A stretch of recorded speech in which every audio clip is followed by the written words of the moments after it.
The raw material of EPE foam sheet extrusion line is high-pressure polyethylene.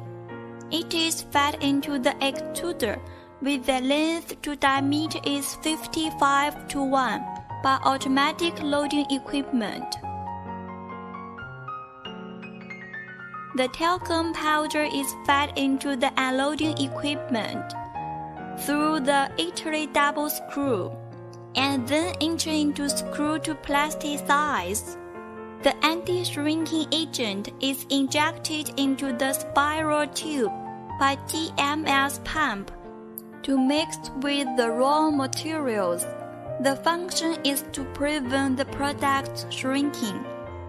The liquid butane will be injected in the screw tube through the high-pressure butane pump to foam. After cooling by the screw tube, the plasticized blend materials will extrude out from the nose. After the product reaching the length customer requires, the meter counter will alarm automatically, and then change the roll, weigh, pack, and enter into warehouse.